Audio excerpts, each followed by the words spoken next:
Hello guys, কেমন আছেন সবাই? আশা করি সবাই ভালো আছেন। তো আজকে মূলত একটু ছাদে যাবো।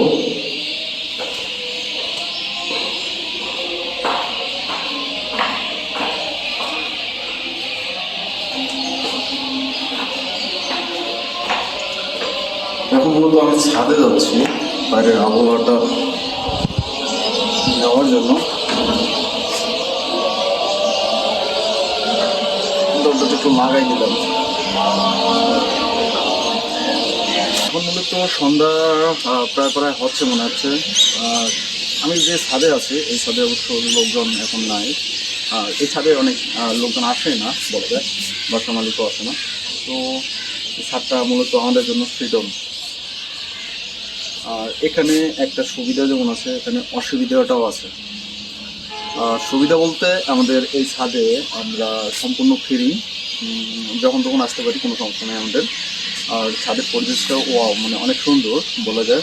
কিন্তু এখানে একটা অসুবিধাটা যেটা হচ্ছে যে এখানে পাশে পাশে একটা গাছ আছে। এই গাছটা মূলত হচ্ছে, যদি আমি দেখাই, এই গাছটা হচ্ছে যে একটা ইয়ে গাছ, বলে তালের গাছ।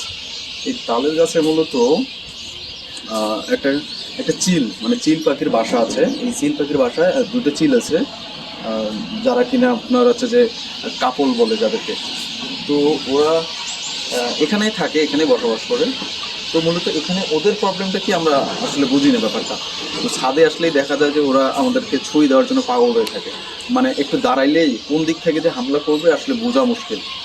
তো হঠাৎ এই হচ্ছে অবস্থা। তো আমি এর এর ইয়ে থেকেই মানে একটু সাবধানতার জন্য আমি কিন্তু এই ক্যাপটা ব্যবহার করি, বুঝতে পারছেন?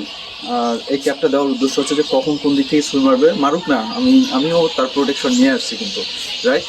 তো এখন মূলত তো যে সময়টা বা যে ওয়েদার আমি এখন দেখতেছি, আসলে সচরাচর এরকম ওয়েদার পাওয়া যায় না, বা আমি আসলে ছাদে ওইভাবে আসি না। হুটহাট করে আসে, মন চাইলে আসে, না চাইলে আসা হয় না।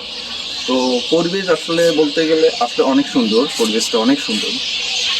আর এখানে আমি যেখানে আছি এখানে চারিদিকে কিন্তু কি আছে, বিল আছে। এগুলোকে বলে আপনার জোয়ার ভাটা, জোয়ার ভাটা বলে না, জোয়ার ভাটা। কিছুদিন আগে এটাতে এটাতে ভরপুর পানি ছিল, এখন মূলত পানিটা নাই।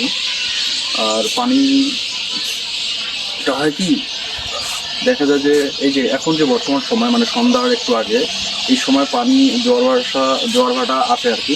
সরি, জোয়ার ভাটা আসার পর দেখা যায় যে এই যে এই পুরো যে এলাকাটা ছিল, এই এলাকাটা মূলত পানি আসলে জোয়ার ভাটা আসলে এটা পুরোটাই ফ্লাড হয়ে যেত।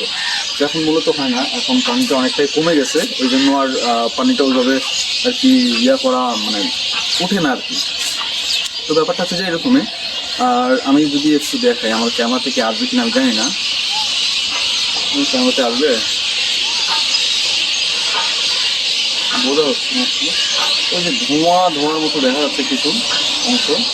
তো এখন মূলত এই জমিগুলা এর আগে আমরা যখন এখানে আসছিলাম ফার্স্ট টাইম, তখন দেখা গেছে যে এখানে শুধু পানি ছাড়া কিছু নেই। আমরা অবশ্য একদিন নৌকায় করে একবারে মাছ বরাবরে গেছিলাম দেখার জন্য। তো এটাতে পুরোটা পানি ছিল। এখন এখন এখন মূলত এটাতে পানি খুব কম আছে, মানে পানিটা পুরোটাই শুকে যাচ্ছে, অনেকটাই কম। আর এখন সম্ভবত এগুলোতে আবাদ শুরু করবে আর কি মনে হচ্ছে, তার কারণ দেখা যাচ্ছে চাষাবাদ করতেছে। এর আগে তো দেখি, এর আগে শুধু পানি ছাড়া আর কিছু দেখি। আর আর কি বলবো আর আপনাদের, মূলত ব্যাপারটা হচ্ছে যে এরকম। আর পরিবেশটা কিন্তু অনেক সুন্দর, এখানকার পরিবেশ অনেক সুন্দর। তবে এটা কোনো শহর না, এটা একটা গ্রামের মতোই, পুরোটাই গ্রামে বলা যায় এটা। তবে এখান থেকে আমাদের যাত্রাবাড়ি বা হচ্ছে যে ঢাকা খুব কাছেই, আমরা চাইলেই কিন্তু খুব তাড়াতাড়ি এইভাবে যেতে পারি। খুব বেশি একটা ভাড়া দিতে হয় না, আবার দেখা যায় যে জ্যামে পড়ারও সম্ভাবনা থাকে। তো মূলত ব্যাপারটা হচ্ছে যে এরকমই। তো আমরা এমন এক জায়গায় আছি, এই জায়গা থেকে খুব কাছেই আছে আপনার শহরগুলো। আর খুব খুব যদি বেশি দরকার পড়ে যাইতেই হবে, তাহলে আমরা কিন্তু যাই। এখান থেকে হচ্ছে যে আপনার যাত্রাবাড়ি বা জুড়েন যাওয়ার পরে আমরা কিন্তু দেন হচ্ছে যে ঢাকার ভিতরে ঢুকি। তো ধন্যবাদ সবাইকে, দেখা হবে আবার কোনো নতুন কোনো ভিডিওতে। ততক্ষণ পাশে থাকবেন এবং আমার এই ছোট্ট যে পেজটা আছে মিস্টার পুষ্প, একটু ফলো করবেন। আর যদি ভালো লাগলে অবশ্যই কমেন্ট করবেন।